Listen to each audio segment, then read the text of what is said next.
Web design টিউটোরিয়ালে সবাইকে আবারও স্বাগতম জানাচ্ছি। তো আজকে হচ্ছে যে ওয়েব ডিজাইনের টিউটোরিয়ালটা আমি দিচ্ছিলাম বেশ কয়েকদিন ধরে, বিগিনার লেভেলে যেটা ছিল সেটা হচ্ছে আজকে আমি শেষ করব। তো আজকে আমরা তেমন কিছু করব না, আমরা জাস্ট এখানে রাইট সাইডে যে স্ক্রল বারটা দেখায় এটাকে আমি চেঞ্জ করে দিব। এখানে নাইস স্ক্রল নামে একটা jQuery প্লাগইন আছে, সেটা আমরা এখানে ইউজ করব। আর হচ্ছে বাকি সব ঠিক আছে। আমরা প্রিভিয়াস টিউটোরিয়ালে দেখেছিলাম যে কি করে যে আন্ডারলাইনটা দিতে হয়, তারপর হচ্ছে এটার কালার চেঞ্জ করতে হয়, এগুলো আমরা প্রিভিয়াস টিউটোরিয়ালে দেখেছিলাম। তো আজকে এই যে স্ক্রল বারটা আছে এটা চেঞ্জ করি, আমি আমার টিউটোরিয়াল এই যে সিরিজটা আছে এটা এখানে শেষ করব। তো নাইস স্ক্রল লিখে jQuery নাইস স্ক্রল লিখে সার্চ করলে একটা প্লাগইন পাওয়া যায় যেটা গিটহাবে আছে। তো এটা লিঙ্কটা আমি আমার যে টিউটোরিয়াল আছে, ভিডিও টিউটোরিয়াল, এটা নিচে দেওয়া আছে ইউটিউবে।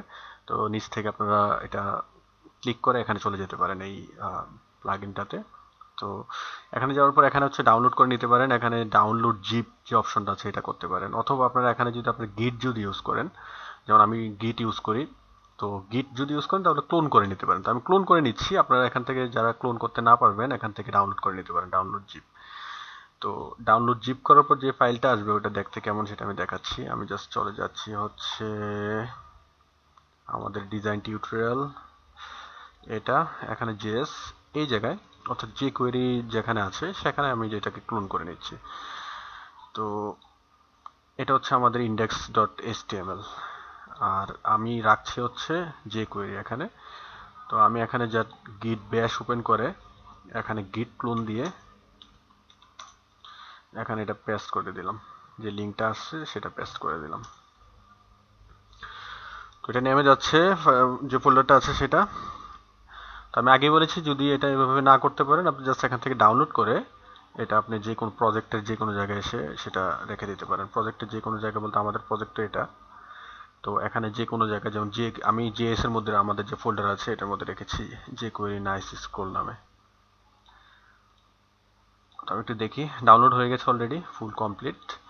এটার মধ্যে হচ্ছে এটা সোর্সগুলো দেওয়া আছে। তো আমাদের আসলে লাগবে শুধু এটা jQuery nice scroll dot min, এই জাস্ট এই ফাইলটা লাগবে, এটা ছাড়া বাকিগুলো আর লাগবে না। তো আমি এটা এখন লিঙ্ক করে দিব। তো লিঙ্ক করে দেওয়ার জন্য আমাদের যেহেতু এটা জাভা স্ক্রিপ্ট jQuery ফাইল, তো এটা আমরা হচ্ছে স্ক্রিপ্ট ট্যাগ দিয়ে আমরা এখানে লিঙ্ক করব। তো আমি এখানে লিখছি হচ্ছে স্ক্রিপ্ট, তারপর হচ্ছে src ইকুয়াল হচ্ছে আমাদের ফোল্ডারের নাম js, স্ল্যাশ হচ্ছে আরেকটা ফোল্ডার যেটার নাম হচ্ছে nice scroll, jQuery nice scroll, এটা হচ্ছে ফোল্ডার নেম যেটা এখানে আছে। তারপর স্ল্যাশ দিয়ে হচ্ছে ফাইলটা, যে ফাইলটা আমরা এখানে কানেক্ট করব, jQuery nice scroll dot main file যেটা, সেটাকে আমরা এখানে কানেক্ট করছি। তারপর হচ্ছে ডট জিএস। তো কানেক্ট করার পর কি করতে হবে সেটা এখানে বলে দেওয়া আছে। এই যে এখানে যে প্লাগইনটা আছে, তো এখানে বলে দেওয়া আছে এটি নিচের দিকে যদি আমরা আসি বেশ কিছু অপশন আছে, যেমন এখানে হচ্ছে কিভাবে এটা কাজ করে সেটা দেওয়া আছে। তো ডকুমেন্ট রেডি স্টেটমেন্ট এখানে যেটা দেওয়া আছে, এখানে জাস্ট আমি এই লাইনটা কপি করে আমরা একবারে ফার্স্ট যে লাইনটা আছে function body dot nice scroll, অর্থাৎ বডির মধ্যে হচ্ছে নাইস স্ক্রল যে ফাংশন আছে সেটা অ্যাপ্লাই করবে। তো এটা যদি কপি করে আমরা এখানে এসে পেস্ট করে দিই, অর্থাৎ নিচে আমাদের যে ডকুমেন্ট রেডি আছে এটার মধ্যে করতে পারি অথবা এটার বাইরে করতে পারি। আমি এটার বাইরেই করি, এইভাবে করি। এখন যদি সেভ করে আমরা যদি আউটপুট দেখি, তো আউটপুট আগে আমরা যেটা দেখতে পাচ্ছি এটা হচ্ছে এরকম। আমার মনে হয় দেখতে পাচ্ছেন যে আমার কার্সরটা কোথায় আছে, ডান পাশে এটা এরকম দেখা যাচ্ছে। কিন্তু এখন যদি আমরা রিলোড করি তাহলে এখন কার্সরটা কিন্তু এখানে নাই। কিন্তু আমরা যখন এখানে মাউস কার্সরটা এখানে আনবো তখন এটা দেখা যাচ্ছে। তো এখন যদি এখানে আপ এন্ড ডাউন করি তাহলে আমরা দেখতে পাচ্ছি যে এটা ওর সাথে সাথে স্ক্রল বারটা উপরে নিচে যাচ্ছে। তো এটা হচ্ছে নাইস স্ক্রল।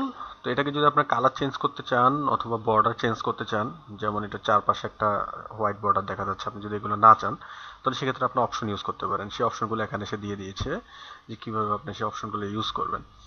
তো যেমন আমি এখানে কার্সর কালার যেটা আছে সেটা যদি চেঞ্জ করতে চাই, আমি জাস্ট এটা এই অপশনটা ইউজ করব। তো আমি এখানে এসে এটার মাঝখানে হচ্ছে আমরা দিব হচ্ছে সেকেন্ড ব্র্যাকেট, তারপর হচ্ছে এখানে হচ্ছে পেস্ট করব হচ্ছে কার্সর কালার।